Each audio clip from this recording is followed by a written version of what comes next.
మీరు నేను మాట్లాడుతుంది ఆ పక్కన ఉన్నాయి నేను మాట్లాడితే నాకేంది ఎగ్జాక్ట్లీ ఇవన్నీ ఉన్నాయి. కాకపోతే పెద్దోడా కోర్టు కేసులనే భారతదేశ సర్వోన్నత న్యాయస్థానం చెప్పింది సుప్రీంకోర్టు చెరువులు కుంటలు నాలాలు ఎవరు కబ్జా చేసినా నిర్దాక్షిణ్యంగా గులగొట్టమని చెప్పింది. ఈ దేశంలో సుప్రీంకోర్టు కంటే పెద్ద కోర్టు ఏంది? ఏం కోర్టు ఉంది అంటున్నా? ఎవరు పడితే వాళ్ళు స్టే ఎట్లా ఇస్తారు? ఎవరు ఇచ్చారు మీకు అధికారం? సుప్రీంకోర్టు చెప్పింది వినాలని హైకోర్టులకు లేదా? ఏం వినాలే? మొన్న పోయారు కదా హైకోర్టుకు అనురాగ్ యూనివర్సిటీ వాళ్ళు. ఆయన కాయిదాలు చూసి వారం రోజులు టైం ఇచ్చి తహసీల్దార్ను ఒకవేళ ఎఫ్టీఎల్ ఉంటే తీసేయమని చెప్పిండ్రు. దానికి విద్యార్థులను అడ్డం పెట్టుకొని ఒక ఆయన, వెంచర్ను అడ్డం పెట్టుకొని ఇంకొక ఆయన, రాజకీయ నాయకులను అడ్డం పెట్టుకొని ఇంకొక ఆయన, ముఖ్యమంత్రి అన్నున్నాడని ఇంకొక ఆయన, ముఖ్యమంత్రి అన్నున్న కాలనీ అది దుర్గం చెరువు లేఅవుట్ కాదా? అది ఎట్లా లేఅవుట్ చేసిర్రు? అప్పుడు పర్మిషన్ ఇచ్చిన జిహెచ్ఎంసీ కమిషన్ని తెచ్చి ప్రాసిక్యూట్ చేయాలి కదా. దుర్గం చెరువు ఎన్ని ఎకరాలు ఉండాలి? వీళ్ళు ఎన్ని ఎకరాలు ఉంది? ఒక కొత్త చెరువు కట్టే సూరత్ లేదు కానీ ఉన్న చెరువులు మింగి రేపు భవిష్యత్ తరాల పిల్లలకి ఏమిద్దాం అనుకుంటారు మీరు? ఏమిస్తారు? బంజారా హిల్స్లో జూబ్లీ హిల్స్లో కొండల్ని కంకర మిషన్లు పెట్టి పిండి చేస్తూ ఉన్నారు దుర్మార్గులైన రాజకీయ నాయకులు. ఆపున్నా పర్మిషన్స్ అని రేవంత్ రెడ్డి గారు. ఎందుకు ఆపవు? నీ పార్టీలో ఏరింది ఎందుకైనా? ఎందుకు ఆ కొండలు ఎందుకు కొడుతుర్రు? ఆపుర్రా కొండలన్నింటిని కొట్టే వాటిని. ఇది ఇప్పటికిప్పుడు జరుగుతున్న విషయం కాదు, ఏళ్ల తరబడి రాత్రికి రాత్రి జరిగింది కాదు. ఎవరో ఒకరు మొదలు పెట్టాలా? ఎందుకు జరగలేదు? ఎవరో ఒకరు అరే ఇంతకాలం నువ్వు గడ్డి తిన్నావు, ఇలానే అన్నం తింటున్నావు, it is wrong in it. మీరు గడ్డి తిన్నారు కాబట్టి నేను గడ్డి తినాలా? నాకంటే ప్రభుత్వం ముందు తప్పు చేసింది కాబట్టి నేను తప్పు చేయాలనా? Once again I am telling I am not supporting Revanth Reddy. ఊరు బాగుండాలా వద్దా? పిల్లలు మీ కళ్ళ ముంగట వాయినాల్లో కొట్టుకుపోయినట్టు బురదలలో కొట్టుకుపోవాలని కోరుకుంటురా? నేను కోరుకుంటలేను. నా భాగ్యనగరం బాగుండాలని కోరుకుంటున్నా. ప్రపంచానికి హైదరాబాద్ ఒక కీర్తి ప్రతిష్టలు ఇచ్చిన నగరం. 400 సార్లుగా చరిత్ర ఉంది దీనికి. ఇంత మాట్లాడతారు. అసలు భాగ్యనగరాన్ని భాగమతి నది ఒడ్డున కట్టినప్పుడు ఎందుకు కట్టిర్రు? అప్పుడు ఏమైనా వరదలు రాలేదా? మూసీకి వరదలు రాలేదా? అప్పుడు ఏం తెలుసా హైదరాబాద్ చరిత్ర వీళ్ళకి మాట్లాడేటోళ్ళకి? ఈ ముఖ్యమంత్రి వచ్చి మూసీ ప్రక్షాళన అంటాడు, ఆ ముఖ్యమంత్రి వచ్చి కాళేశ్వరం అంటాడు, ఈయన 1,00,000 కోట్లు అంటాడు, ఆయన 1,00,000 కోట్లు అంటాడు. నేను వాళ్ళ కమిషన్ల కోసం మాట్లాడతలేను. నేను మల్లారెడ్డి గారు కడితే గులగొట్టుర్రి, పల్లారాజేశ్వరరెడ్డి గారు కడితే గులగొట్టుర్రి, నాగార్జున గారు గులగొడితే నేను కదా అందరికంటే ముందు మాట్లాడింది. కోర్టు స్టే ఇచ్చిందంటే ఎట్లా ఇస్తుంది కోర్టు అని అడిగిన. బరాబర్ అడుగుతా నేను. పొద్దున 6 గంటలకు కూలగొట్టుడు మొదలు పెడితే మధ్యాహ్నం లంచ్ మోషన్ అయింది, 3 గంటలకు స్టే అయింది. అది స్టే అని మీడియా మిత్రులు తప్పు రిప్రజెంట్ చేసిర్రు. స్టేటస్కో ఇచ్చింది, అది కూడా కరెక్ట్ కాదంటే నేను జడ్జి గారి ముందు కూడా ఇట్లే వాదిస్తా. నేను కూలగొట్టాలి అంటున్నా. 2014లో చెప్పింది అంటున్నా ఆంధ్రప్రదేశ్ ఉమ్మడి హైకోర్టు. ఏమని? ఎన్ కన్వెన్షన్ సర్వే చేయమని చెప్పింది హైకోర్టు. సర్వే చేసి హెచ్ఎండిఏ 2016లో రిపోర్ట్ ఇచ్చింది. అందులో 3.5 ఎకరాల ఎఫ్టీఎల్ బఫర్ జోన్ ఉందని. 2016 నుంచి ఇలా ఎందుకు కులగొట్టలేదు అంటున్నా. కోర్టు ఉత్తర్వులను ఎందుకు ఉల్లంఘించారు? ఏం జరిగింది అనుకుంటున్నారు మీరు? ఏం జరుగుతుంది? వాళ్ళ కోడలు బ్రాండ్ అంబాసిడర్ అయింది చేనేతకి. ఆమెకి చేనేత తెలియదు, చీర తెలియదు. ఆమె తెచ్చి బ్రాండ్ అంబాసిడర్ చేసారు. ఆ సంబంధాలు ఏం సంబంధాలు వాళ్ళు చెప్పాలి, అప్పుడున్న వాళ్ళు చెప్పాలి. నాకేం తెలుస్తుంది? వాళ్ళకి ఆ రంగుల లోకంతో ఉన్న రక్త సంబంధం ఏందో వాళ్ళు చెప్తే బాగుంటుంది. నానోరు ఎందుకు ఖరాబ్ చేస్తారు? రంగుల లోకంతో రక్త సంబంధం అలా అనుకుంటే కేవలం ఎన్ కన్వెన్షన్ నాగార్జున దాని మీదే ఉంటుందా? ఇప్పటికి పద్మాలయ స్టూడియో మీద లొల్లిపెట్టింది రఘునందన్. ఇదే హరీష్ అని 6 అడుగులు ఉన్నాడు మాట్లాడిండు. మళ్ళీ పర్మిషన్ ఎట్లా ఇచ్చారు ప్రభుత్వం రాగానే? లాంకో హిల్స్ వక్ఫ్ భూమిలో ఉన్నారు. 10 ఏళ్ళు అధికారంలో ఉన్నాడు కేసీఆర్ అంటే. ఆయన ఒక రోజైనా మాట్లాడండి ఆ వక్ఫ్ భూముల గురించి? లగడపాటి కడుతుండని చెప్పి లాంకో హిల్స్ అంతా వక్ఫ్ భూములు దున్నుతాం, పలుగొడతాం, ఇరుగొడతాం అన్నారు. పర్మిషన్ ఎవరు ఇచ్చారో తెలుసా కవిత గారు? పద్మాలయ స్టూడియోలో అపార్ట్మెంట్లు కట్టుకోవడానికి పర్మిషన్ ఇచ్చింది ఇదే గౌరవనీయులు కేసీఆర్ గారు, కేటీఆర్ గారు, హరీష్ రావు గారు. ఆ రక్త సంబంధం ఏందో అడుగుండ్రు. జర్రంత అవతలకి పోతే ఎంఆర్ ప్రాపర్టీస్ అని ఒకటి ఉంటాయి. ఎంఆర్ ప్రాపర్టీస్లో రైతులు, తెలంగాణ రైతులు మా భూములు పోతున్నాయని ఏడిస్తే వాళ్ళకి పైసలు ఇప్పిస్తామని స్పీచ్లు ఇచ్చిండు. ఇదే కేటీఆర్, అదే హరీష్ రావు, అదే కేసీఆర్ అన్నట్టు. ఆయన 10 ఏళ్ళు మంత్రులుగా పదవి అనుభవించారు. ఎన్నడన్నా ఎంఆర్ ప్రాపర్టీస్లో భూములు కోల్పోయిన రైతుల గురించి మాట్లాడేందుకు వీళ్ళకి నోరు వచ్చిందా? ఎందుకు రాలేదనుకుంటారు కవిత గారు? కారల్ మార్క్స్ అని కమ్యూనిస్టు సిద్ధాంతకర్త చెప్తాడు, మానవ సంబంధాలన్నీ ఆర్థిక సంబంధాలనే చెప్తాడు. అందుకనే రాఘవేంద్రరావు సినిమాక్స్ని ముట్టలేదు టీఆర్ఎస్ పార్టీ. పద్మాలయ స్టూడియోస్లో అపార్ట్మెంట్లు కడుతుంటే సపట్లు కొట్టిర్రు. ఎంఆర్ ప్రాపర్టీలో తెలంగాణ రైతులు మునిగిపోతే నోరు మూసుకున్నారు. నాలంటాడు ఎవడో మాట్లాడాలి కాబట్టి మాట్లాడడం మొదలు పెడతా ఉన్నాం.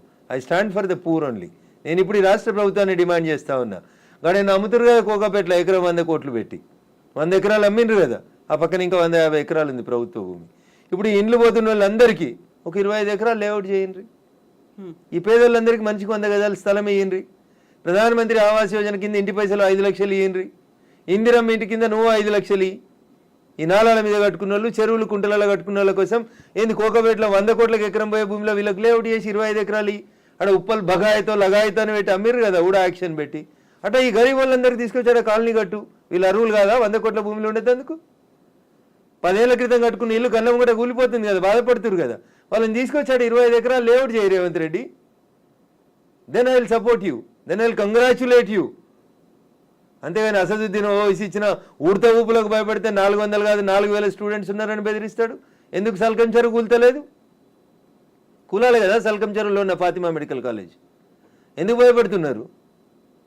ఏమవుతుంది రేవంత్ రెడ్డి గారు? మొదలు పెట్టినావు కదా, కొట్టేసేయన్ని. అపప్రద నీకెందుకు? మల్లారెడ్డితో పాత పగుందని, పల్లారాజేశ్వరరెడ్డి పార్టీ మార్తలేడని కొడుతున్నారన్న చెడ్డ పేరు ఎందుకు? ముందు అసదుద్దీన్ ఓవైసీ తోటి మొదలుపెట్టు. సో మధ్యలో విద్యా సంవత్సరం అక్కడ ఆల్టర్నేట్ అనేది దసరా సెలవులు వస్తాయి కదా, ఇమ్మీడియట్ గా ఆల్టర్నేట్ ఇంకో ఎందుకు దొరకదు? కాలేజ్ లో ఎందుకు దొరకదు? అకామిడేట్ చేయడానికి ఎందుకు దొరకదు అంటున్నా. ఒక్క రోజులో కట్టేస్తారు. ఇప్పుడు అంతా కిర్బీ షీట్లు అనే స్ట్రక్చర్లు వచ్చినాయి కదా, టెంపరీ స్ట్రక్చర్లు. 20 మొత్తం రింగ్ రోడ్ పక్కన అన్ని బిల్డింగ్లు ఖాళీగా ఉన్నాయి, తీసుకొని కట్టుకోమని ఉండ్రి. ఇన్ని రోజులు అనుభవించారు కదా చెరువులో కట్టుకొని, దానికి రెంట్ కట్టుర్రి ప్రభుత్వానికి. ఫీట్ కింద వసూలు చేయాలి రేవంత్ రెడ్డి గారు ప్రభుత్వం ఇవాళ. ఏసి నిజంగా ఎవరైనా పేదలకు నష్టం జరుగుతుంది చెరువులలో తెలిసి తెలియక అమాయకంగా ప్రభుత్వం లేఅవుట్కి పర్మిషన్ ఇస్తే కట్టుకున్న వాళ్ళు ఉన్నారు, వాళ్ళందరినీ తీసుకొచ్చి కోకపేటలో పెట్టండి అంటున్నా. ఏంది ప్రాబ్లం ఏంది మీకు? గరీబులు అక్కడ ఇల్లు కట్టుకోదా కోకపేటలో? కట్టుకొని 100 గజాలి, 100 కాకపోతే 150 గజాలి, ఇంకా 150 ఎకరాలు ఉంది కదా ఆడ. నిజంగా నీకు హైదరాబాద్ శుద్ధి చేయడమే నీ లక్ష్యం అయితే రేవంత్ రెడ్డి గారు, కోకపేటలో ఉన్న 150 ఎకరాలలో ఎన్ని ఇళ్ళు పోతున్నాయో ఐడెంటిఫై చేయి. అందరికీ మంచికి 100 గజాలకు పట్టాలి, అప్పుడు ప్రజల్ని నర్శిస్తారు.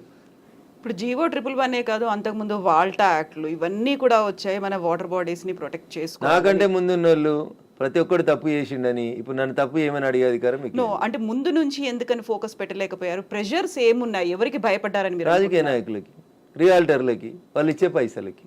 ఇంతకంటే ఎక్కువ ఏముంటుంది తల్లి? కట్టే కొట్టే తెచ్చిమంటే ఇంతే. రాజకీయ నాయకులకి ఎవరో ఫైనాన్స్ చేసేటోళ్ళు, ఫండ్ ఇచ్చేటోళ్ళు, ఎవరో ఒక బిల్డర్ ఉండి అన్న నేను ఈ చెరువు పక్కన జరంత మట్టి వచ్చి అమ్ముకుంటా అంటే అమ్ముకోమంటాడు, చూసి చూడనట్టు పొమ్మంటాడు, అయిపోతుంది. అది 1 పోయి 2 అవుతుంది, 2 పోయి 3 అవుతుంది. అట్లా వాడు పోసిండని వీడు పోసి, వీడు పోసిండని ఇంకోటి పోసి. సో ఇప్పుడు మనకి వానలు, వరదలు, ఇవి మునిగిపోవడాలు ఇలాంటివన్నీ ప్రతిసారి వచ్చినట్టే. ఇదంతా ఎకలాజికల్ ఇంబ్యాలెన్స్. ఎగ్జాక్ట్లీ, ఇదంతా ఎకలాజికల్ ఇంబ్యాలెన్స్. ప్రకృతిని కాపాడండి, పర్యావరణాన్ని ప్రేమించండి. లేకపోతే ఇప్పుడు మంచినీళ్ళు తాగమంటే బాటిల్ పెట్టినట్టు రేపు ఆక్సిజన్ సిలిండర్లు జబ్బ మీద వేసుకొని మీ మన్మరాలు తిరగాల్సిన దుస్థితికి పోతారు మీరు. ఆ పరిస్థితి రాకుండా కాపాడండి అంటున్నా. ఎగ్జాక్ట్లీ. సో కోర్టు నోటీసులు, స్టేలు, ఆ తర్వాత స్టేటస్ కో మెయింటెనెన్స్లు ఇవన్నీ కూడా అంటే ప్రతిదీ ఏది టచ్ చేద్దామన్నా మళ్ళీ కోర్టుతో లింక్ అయి ఉంది కాబట్టి ఇది కూడా ఎక్కువ కాలం నిలవదేమో హైడ్రా అనేది కూడా వినిపిస్తుంది. యాజ్ అడ్వకేట్ మీరేం చెప్తారు అసలు? సో నేనేమంటున్నా, శుభం గోర్ర పెళ్లి కొడుకు అంటే ఏదో అన్నాడంటే అట్లున్నది మా కవిత ఆలోచన. ఎందుకు కోర్టు ఎందుకు ముందు నుంచి అనేది అదే కదా, కవిత ఆలోచన దగ్గరికి వెళ్ళింది అనగానే కోర్టు స్టే కోర్టు పరిధిలో మాట్లాడము అనే మాటలు. ఎవరు? నేను మాట్లాడుతూనే ఉన్నా కదా రోజు. నో, మీరనట్లేదు, ఆక్యుపై చేసుకున్న వాళ్ళ దగ్గర నుంచి వచ్చే సమాధానం అదే, కోర్టు పరిధిలో ఉంది కాబట్టి. తప్పించుకునే ప్రయత్నం తప్ప ఏముంటది? దొంగకు తేలుగుడితే ఏం చేస్తాడు? తేలుగుట్టిందని చెప్తాడా? అప్పటికి నోరు మూసుకొని పోతాడు. గట్లే ఉంటుంది. ఏం స్టే ఉంది? స్టే ఉంది అని ట్వీట్ చేసి ఏడ స్టే ఉంది? ఏ కోర్టులో స్టే ఉంది? ఏంది స్టే? స్టేలు సంవత్సరాలు ఉండొద్దని ఇదే సుప్రీంకోర్టు చెప్పింది అంటున్నా. మా గౌరవ న్యాయమూర్తులు అట్లా సంవత్సరాలు స్టే ఇయ్యరు. స్టే ఈజ్ టెంపరరీ అంతే. 15 రోజులు, నెల, 2 నెలలు, 3 నెలలు అంతే. స్టే ఏంది? 2014లో ఎన్కన్వెన్షన్ సర్వే చేయమని 2024 దాకా స్టే ఇచ్చిరా? ఏ కోర్టు ఇచ్చిందో చూపెట్టురు నాకు. మీ అంత చదువుకోకపోవచ్చు కానీ నాకు స్టే అంటే ఏందో అర్థం తెలుసు, జర చూపెట్టుర్రి. హైడ్రాకి విధి విధానాలు లేవు, సరిగా ఏది ఫామ్ చేయకుండానే ముందుకెళ్ళిపోతున్నారు, బుల్డోజర్ సర్కార్ని తీసుకొస్తోంది హైడ్రా పేరుతో అనే వాదనని ఎట్లా చూస్తారు మీరు? మీకు వచ్చిన కడుపు నొప్పింది. మీరు ఫేర్గా ఉన్నారు కదా, మీరు నీతిగా ఉన్నారు కదా, మీరు పర్యావరణం బాగుండాలని కోరుకుంటారు కదా, ఈ భాగ్యనగరం బాగుండాలని కోరుకుంటారు కదా. In what way you are agreed by it? మీకు వచ్చే నష్టమైంది అంటున్నా. ప్రజల చేత, ప్రజల కొరకు ప్రజలు ఎన్నుకున్నటువంటి ప్రభుత్వాలు తీసుకునే నిర్ణయాలని ఏం చేస్తారు మీరు? కోర్టు ఎందుకు అడ్డుకుంటుంది? కోర్టుకుండే అధికారాలు ఏంటి? ఎంతవరకు అడ్డుకోవాలో అంతవరకే అడ్డుకుంటుంది. నేను చెప్తున్నా కదా, ఈ దేశ సర్వోన్నత న్యాయస్థానం సుప్రీంకోర్టు చెప్పింది కూలగొట్టమని. సుప్రీంకోర్టుకు భిన్నంగా లోకల్గా ఉండేటువంటి జడ్జిలు అట్లా ఇస్తారా జడ్జిమెంట్లు? నాకు తెలిసినంత వరకు అయితే ఎవరు కవిత గారు. సో ఇప్పుడు హైడ్రాని సడన్ గా తెర మీదకి తీసుకొచ్చింది. 1994 రావడం, ఒక హైడ్రాని తీసుకొని రావడం అనేది భయపెట్టడానికో, బెదిరించడానికో, లేకుంటే రుణమాఫీ 6 గ్యారంటీ స్కీములు అడుగుతున్నారు కాబట్టి డైవర్షన్ పాలిటిక్స్ అనే వాళ్ళకి ఏం చెప్తారు మీరు? నేనంటున్నా, రుణమాఫీ చేయాల్సిందే, ఇచ్చిన 6 హామీలను అమలు చేయాల్సిందే. రైతులకు చెప్పినటువంటి రుణమాఫీ, యువతకు చెప్పిన డిక్లరేషన్, మహిళలకు ఇచ్చినటువంటి మహిళా డిక్లరేషన్ అన్నీ చేయాల్సిందే. అవి చేసి ఇది వదిలేద్దామా? అవి చేయాల్సిందే, ఇవి చేయాల్సిందే. ఇది చేయమని చెప్పురు, అది చేయమని లొల్లి పెడతాం. మేము లొల్లి పెడుతూనే ఉన్నాం కదా. బీజేపీ ప్రశ్నిస్తున్న బీజేపీ పేరిట, ప్రశ్నిస్తున్న తెలంగాణ పేరిట మేమంతా నడుపుతూనే ఉన్నాం కదా. రైతన్నల రుణమాఫీ కోసం మాట్లాడితే హైడ్రా గురించి మాట్లాడొద్దా? బట్ అది డైవర్షన్ కోసమే చేస్తున్నారు అనే మాట. So I don't have any comment on this particular issue. నేనేమంటున్నా, నేను రుణమాఫీ కాలేదు, రైతులతో చేయించేది రైతులతో చేపిర్రి, హైడ్రాకి దానికి ఏం సంబంధం అంటున్నా. ఎందుకు రాస్తున్నాయి పేపర్లు హైడ్రా గురించి అంత గొప్పగా? వదిలేశారు, ఆయన పని ఆయన చేసుకుంటూ పోతాడు, మీ పని మీరు చేసుకోర్రి. రుణమాఫీ గురించి మీరు రాయమంటే రాస్తారా? రాయరు కదా. రైతులు మాట్లాడితే మన పేపర్లలో హెడ్ లైన్స్ రావు కదా. ఏమవుతాయి మనకి? హైడ్రా హైడ్రా మా కేటీఆర్ అంటాడు, ఆయన పోయి అమెరికాలో అంటాడు. అది ఫుల్ హాఫ్ పేజీలు వస్తుంది, పెద్ద పేజీలలో వస్తుంటుంది. ఫస్ట్ పేజీలలో 119 ఎమ్మెల్యేలలో ఆయన యువరాజు అయినట్టు ఆయన మాట్లాడితే పైన ఒక బాక్స్ కట్టి రాస్తారు మీరు. ఆయన కట్టిన జన్వాడ ఫామ్ హౌస్ నాది కాదని స్టేట్మెంట్ మారుస్తాడు. ఒక్క మీడియానైనా రాసిందా? రేవంత్ రెడ్డి అన్నట్టు ఆయన అరెస్ట్ చేసిన రోజు ఈ ఫామ్ హౌస్ నాది, ఇగో దాని మీద డ్రోన్ ఎగిరేసినావు, ఇగో క్రైమ్ నెంబర్ ఇంత, నార్సింగ్ పోలీస్ స్టేషన్ అని తీసుకొచ్చి ఒక్కరైనా రాసిరా మా జర్నలిస్ట్ మిత్రులు? ఇవాళ అది నోరా మోరా, ఇది నాది కాదు నా దోస్తుంది అని చెప్తే ఎందుకు రాయారు? ఆ రోజు స్టేట్మెంట్ ఈ రోజు స్టేట్మెంట్ రెండు పక్క పక్కన పెట్టి ఎందుకు చూపాయించారు? ఎలక్ట్రానిక్ మీడియాలో ఎందుకు చూపెట్టారు? ఎందుకు చూపెట్టరు అంటున్నా. ఎవరా దోస్తు? ఎందుకు నీకు లీజుకి ఇచ్చిండు? ఆయనకు నీకున్న వ్యాపార సంబంధాలు ఏంది? అది కదా మీరు బయట పెట్టాల్సింది. మునిపోయిన కంపెనీకి వారసుడు కదా ఆయన, నీకు జాగి ఇచ్చిన ఆయన, లీజ్ ఇచ్చిన ఆయన. 8,000 కేట్లు ఎగ్గొట్టిర్రాళ్ళు ఈ దేశంలో. అది మాట్లాడుకుందాం గట్లా.